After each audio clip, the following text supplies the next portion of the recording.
Kumusta? Kumusta mga kanoisya? Welcome back sa ating YouTube channel, Philippine Noises. So ngayong araw, another update naman tayo about Sampaguita Girl Vendor versus SM Security Guard ng Mega Mall. So, ang video ito ay mula kay UNTV News and Rescue. Sobrang nakakagulantang ng video to, ng balitang to. Ang gulo-gulo na kasi. So again, meron itong pamagat na Sampaguita Girl na itinaboy ng guwardya, legit na estudyante at di sindikato, Mandaluyong Police. So kinonfirma ng Mandaluyong Police na legit nga siyang estudyante. So tingnan natin to men kasi wala talaga, sobrang gulo na talaga ng kwentong to. So again, bago natin simulan, UNTV News and Rescue, supportahan nyo yan. Tapos syempre, kung trip nyo ng mga ganitong reaction video, may kasama kayo manood, huwag nyo na rin kalimutang supportahan yung YouTube channel natin, Philippine Noises. So mga kanoys, hindi na natin ito patatagalin pa. Simulan na natin. So again, ang pamagat ng video ito, Sampaguita Girl na itinaboy ng guardia, legit na estudyante at di sindikato, Mandaluyong Police. Like, comment, share, subscribe. Start. Po, na-locate na. Ulit, start zero dapat. Kagabi po, na-locate namin at na-identify po yung bata, Pero ika-clarify lang po namin na hindi na po siya minor. Hala. At siya po... Tapos na. Ang gulo-gulo, di ba? Yung isa kasing nakita natin, yung interview ng vlogger, men. Minor pa daw siya. 16 years old siya. Anak ng teteng, oh. Ang gulo, di ba? ay isang 18 years old na babae at kasalukuyan po lehitimo po na siya ay isang estudyante sa isang private school. At napuntahan nga po namin sa bahay nila doon sa... So lehitimo na estudyante. Ito pa yung nakakagulantang nito, men. Hindi na siya high school at siya ay kolehiyo na. Ang kurso niya is a medtech. So, 'di ba? Kayo na lang siguro mag-isip men kung kasi hindi natin maintindihan kung bakit nagsusuot pa siya ng uniforme, 'di ba? Or I don't know if malinaw na ba para sa inyo 'yun na parang consider ba 'yun as ginugulangan, men? Kasi hindi naman din na siya minor So, parang I don't know if anong level ng panloloko na parang niloloko mo yung tao na kunyari high school student ka para magbenta ka ng sampagita sa mga tao sa daan. Parang lang din siya yung mga tao ba na biglang nagpapasolisit na magpapakita ng reseta na sir, na ospital yung anak ko, which is hindi natin sure kung yung reseta ba na yun is totoo yun na sa kanya yun or totoo ba na may kapamilya talaga siya na nagkasakit. So parang ginagamit niya yung sakit ng isang tao para makapanghingi ng pera or limos. Ito naman, ginagamit niya yung image as a student para kaawaan siya, makapagbenta siya ng mga bulaklak para pantusto sa pag-aaral niya. So, kayo na lang bahalang humusga doon, men. Kasi, syempre, or sige, kung yung opinion nyo patungkol doon, comment kayo sa baba. So, tuloy pa natin. Quezon City at talagang yung pagbebenta po ng sampagita, ayun po ang ikinabubuhay ng pamilya. Pinasinungalingan ng Mandaluyong Police ang mga lumalabas sa social media na miyembro umano ng sindikato si Sampaguita Girl. So, confirmed na hindi nga siya miyembro ng sindikato. Pero parang siya, parang solo grind. Which is, in the near future, if ever lang, or hindi natin alam, pero what if lalaki yung organization niya na parang magiging ganun na ba na, kunyari, marami sila na college student na, oy, eto, bili tayo ng uniform. So, parang costume na rin pala, Parang nagko-costume na. Ito yung costume natin. Sana nag-busker na lang, di ba? Or I don't know, mahirap din kasi magbitaw ng, ay nako, tuloy pa. Yun kay Mandaluyong Chief of Police, Police Colonel Mary Grace Madayag. Totoong estudyante ang babae. Subalit lumang uniforme ang suot nito ng araw na itaboy siya ng gwardiya ng isang mall sa Mandaluyong City. Nagkataon na on that day, yun ang suot niya dahil pambahay niya na ngayon. Kumbaga, ipinapalit niya pagkagaling niya sa eskwela. Pangbahay, uniforme. Parang ang hirap paniwalaan nun. Yung excuse na pangbahay. Though, opinion ko lang din naman to. Bahala kayo. Kasi, naka-white sock, naka-black shoes, naka-backpack, 'Di ba?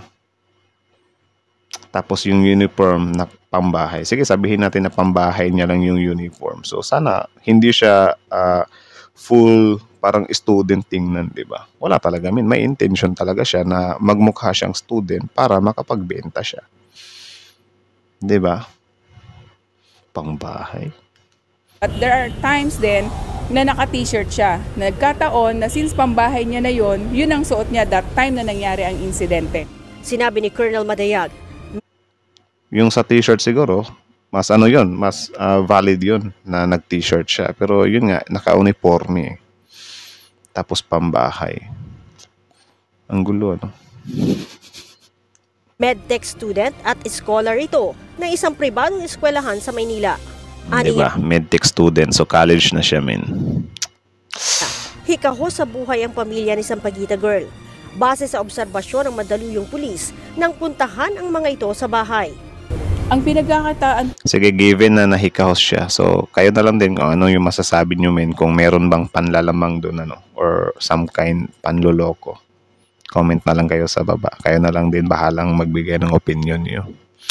po ng mga magulang is pagbebenta po ng sliced fruits sa kalye, no, nagkakariton. At yan nga po yung pagbebenta ng sampagita. At yung nga po nabanggit ko kanina, nakaka-demolish lang ng bahay nila. So yung pinag-ipunan Kaka-demolish. Well, sa ganong bagay naman, yun nga, kapag sa sobrang hirap din kasi ng buhay, medyo din talaga tayo, men. Somehow talaga, parang yan, yung ibang tao sa sobrang hirap ng buhay, nakakagawa sila ng mga, halimbawa ganyan, mga hindi magagandang bagay, nakakaisip sila ng mga, ewan ko kung considered ba as kalokohan yan, Pero yun nga, parang dyan, college na siya, medyo naki-question tuloy natin, since hindi na siya minor, naki-question tuloy natin, na parang pinaalis siya ng guard, tapos hindi siya umalis, di ba? Tapos, nagkaroon sila ng tension kasi parang pwede naman sanang tumabi na siya kasi nasa tamang gulang naman na pala siya, 18 years old na, college na, di ba? So, ewan ko kung anong pinagdadaanan niya doon. Nagpadala ba siya sa init ng ulo? Which is, yun nga, parang mako-consider na din natin yun as mali din talaga yung babae. Hindi na bata kasi 18 years old na eh. So, mali yung dalagita or bata or babae. Which is, din naman, mali din naman yung guard sa pagsipa niya doon. Tapos yung pagsira ng sampagita. So, parehas talaga sila na may mali dito, men. Yun nga lang, yung security guard kasi, siya yung natanggal. Which is, consequences din yun sa actions niya. Kasi, syempre, maximum tolerance din talaga dapat eh.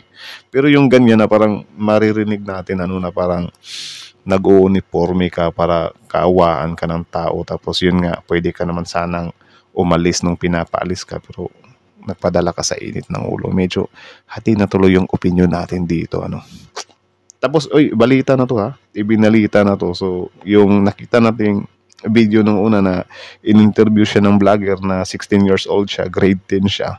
Wala na yun. X na yun. Diba? Nagsisinungaling siya sa part na yun. So, ewan. Kasi dati yung some kind argument natin is mali talaga kasi bata yung pinatulan niya eh. Though ngayon, mali pa rin naman yung guard na sinipa niya kasi kahit sabihin natin na hindi siya bata, sinipa niya pa rin eh. Or sinira niya yung rose. Pero yun nga, hindi din kasi umalis eh. Ang gulo, diba? For sure, kapag ikaw yung kapamilya ng guard, medyo maiinis ka talaga dun sa babae na parang, sinita lang talaga. Uminit lang talaga ng ulo ng tatay ko or whatsoever. Pero yun nga, as a guard, di din kasi pwedeng magpadala ka ng init na ang ulo, especially may dala kang beng-beng, diba? Shotgun pa. nila na tuition fee sana nila, kasi 50% na lang naman ang binabayaran nila sa kanyang school eh. Yung pinag-ipunan na pang tuition fee is napunta doon sa pagbili ng rights na bahay, no? I think 4x4 lang yung bahay na binili nila para meron silang matirahan. Pinipili umano ng bata na magbenta sa harap ng mall sa Mandaluyong dahil marami ang bumibili doon kumpara sa ibang mall. Gayunman, sinabi ni Colonel Madayag na wala pang desisyon ng pamilya kung magsasampa ng kaso laban sa gwardiya. Pero ang supervisory office for... So sa tingin nyo guys, dapat bang dapat bang sampahan pa ng kaso yung security guard ng babae? 'Di ba? Ngayong alam naman natin na medyo may ano na din siya doon. Or kayo ba? Sige, sabihin natin na dapat nga siyang kasuhan, pero fair ba? Para sa inyo, fair ba 'yon? Na ikaw nga tong ikaw nga tong nasa saktong gulang na, tapos pinaalis ka ng maayos sana nung una, di ka umalis, padala ka ng init ng ulo, di ba? Tapos yun nga, parang nag-uniform ka ng pang high school, tapos college ka na pala. Kasi ako hindi ako naniniwala na parang sinuot niya lang yung uniform na yun kasi parang considered na yun as pambahay. Kasi naka full student outfit talaga siya eh. White socks, black sandals or shoes ba yun, tapos backpack eh. 'Di ba? So may intention talaga siya na parang linlangin ba? Hindi siya linlangin, paniwalain yung tao na high school student siya. Security and Investigation Agencies o SOSYA nagpadala na ng summon sa security agency nito at sa naturang gwardiya. Ito'y upang mag-report at magpaliwanag hanggang Lunes. Sakali aniyang mabigo ang security. So ayun, tinatawagan na or kinall out na yung yung security guard kasi yung mga past natin na reaction may mga nagko-comment doon na unfair daw tayo kasi di daw natin pinapakinggan yung side ng guard. Wala pang ang pinapalabas na side yung guard, di ba? Tapos syempre, di naman natin winawala yun na parang naiintindihan din natin ng ang guard sa ginawa niya kasi maayos niya naman sanang pinaalis yung bata, yung babae pala. Tapos hindi nga siya umalis, 'di ba? Siguro nainit yung ulo, which is mali din 'yon. Yung uminit yung ulo niya talaga. Lumampas talaga siya doon tapos hinipa niya pa. Pero ano din 'di ba after nung pagkasira ng bulaklak, hinampas din kasi ng babae yung guard. So parang gumanti din siya ng sipa. So parang pisikalan, parang I think equal lang sila doon sa sipa at saka sa sa kasi hinampas din ng sampagita ni babae si guard. So parang pwedeng makwit sila doon. Or I don't know, nakadepende rin sa inyo. Pero para sa akin, parang ganun ba. Pero yun nga, may mali pa rin talaga yung guard. May mali din yung babae. So pareha silang mali, in short. So wait lang, sinearch ko dito sa ChatGPT. Parang ob-ob talaga, Sabi ko dito, is 18 years old considered a bata? Kasi syempre tayo, kapag bata na yung para naging maam talaga tayo, The term bata child is generally used to refer to young children, often those who are not yet teenagers or are in early adolescence. Okay, so yung bata daw mas swak daw yun sa hindi pa nag-teenager. So, di ba ang teenagers is nagsisimula sa 13 and up. So, 12 down, sila yung some kind considered as tawaging bata. So in short, hindi na to bata, di ba? Are in early adolescence. At 18 years old, a person is legally considered an adult in many places. So they are no longer typically referred to as a bata in a usual sense. So yun na. 18 years old is not a bata anymore. So may tama na siyang pag-iisip. Grabe, Tapos yung guard naman, pinapa-report this Monday. So ngayon, Sunday ngayon. So bukas, kapag hindi daw siya pupunta sa SOSYA ba yun? I think yung agency nila is kakasuhan na siya. So pakikinggan naman talaga natin, yung security guard. It's just hindi pa lang talaga siya nagpapalabas ng hinaing niya. I don't know. Hindi din kasi natin alam. Baka na-depress din siya kasi tinanggal ba naman sa trabaho, diba? Tapos siya yung hinusgahan. Bata ba naman yung image na parang pinatulan mo? Guard na magpakita sa SOSYA sa Lunes ay maaari na itong maharap sa kaso. We will initiate na filing of administrative complaint sa security guard at yung proseso na. Ibig sabihin after that, pasasagutin na po sila ng kanilang counter affidavit. Para po doon malalaman po natin nga kung merong liabilities. So para sa inyo meron ba? Kasi para sa akin meron naman din talaga eh. It's just medyo 50-50 na din talaga. The security guard and the security agents. Ang insidente ay nangyari noon pang December 17. Sobrang tagal na. Nire-upload ito noong Miyerkules ng gabi ng isang vlogger kung saan umani ng iba't ibang Ito din yung mahirap sa sa mga vlogger din kasi ito yung gusto talaga nila na kunan na ito ba-viral talaga to. Kahit na syempre di natin alam na after that may masisira talagang buhay Sa ngayon naman sobrang kalat na naibalita na. So parang no choice na din tayo kundi bibigyan din natin to ng reaction, di ba? So parang di naman tayo naging bias siguro kasi syempre mas maganda yung bigyan natin ng both